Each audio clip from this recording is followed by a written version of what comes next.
Hello and welcome to my presentation of Beyond Words, Reclaiming the Lost Art of Penmanship. Today we will be exploring some fundamental skills related to the art of writing and the history of calligraphy. Let's get started. Writing has been a part of human society longer than sustainable records. As far as historians can tell, it was developed independently in China, the Near East, and Mesoamerica, though for our purposes we are going to focus on Eastern, Middle Eastern, and Western calligraphy, as this is the letter form we in class are most familiar with. The earliest surviving examples of Eastern calligraphy date back to the Shang dynasty around 1600 BC.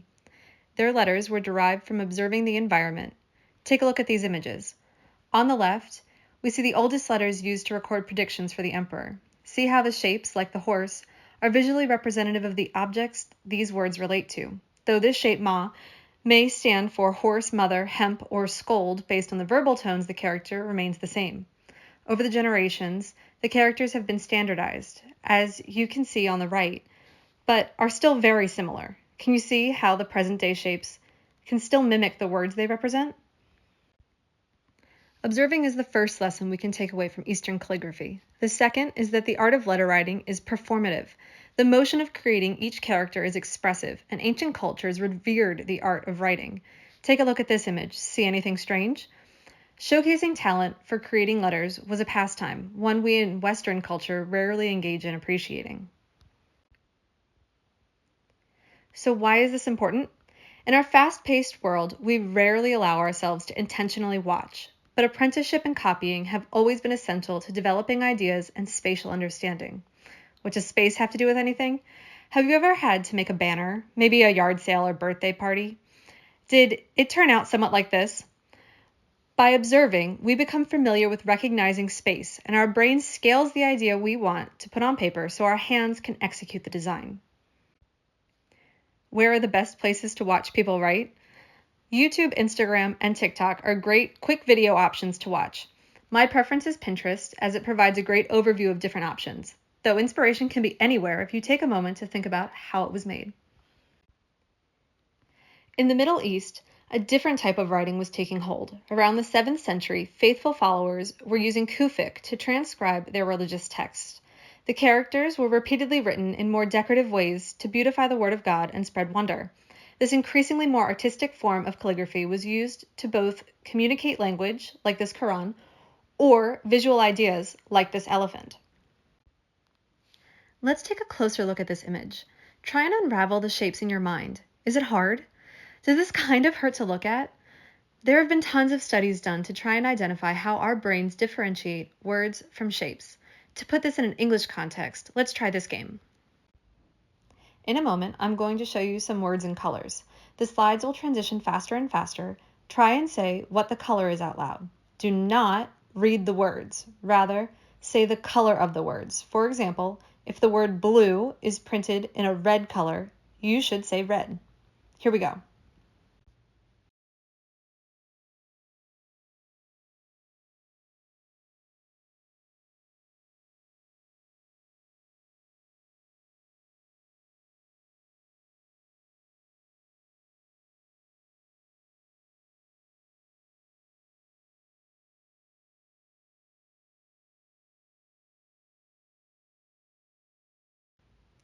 Was it a little difficult? Did you get stuck reading instead of interpreting? This is called the Stroop effect and shows us how long it takes our brains to run through a process of cognition. But for us, it shows us just how hard it is to separate our recognition of letters as words from viewing them as unrelated shapes. Once we can free our minds from the internalized right way of looking at letters, we can imagine creations like this bird, poem, or message of peace. Ready to rethink letters? Grab a piece of paper. Pick a single letter.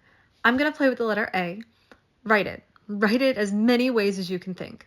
Think about each line you draw. Is it circular or a straight line? How do these lines connect? What if they connected again in a different way? What if you flip the letter, turn it sideways, overlap them, press hard or soft, rotate your wrist? How does this letter look now? Can you build anything out of this shape? If it helps, pause this video for a minute and experiment with a couple of letters. All right, let's turn our focus to something a little more familiar. Western calligraphy is derived from Latin and can be divided into two categories, traditional or modern. In traditional calligraphy, a pen like this is used, which allows line thickness to be created through the pressure you apply. The big trick is to not move your wrist.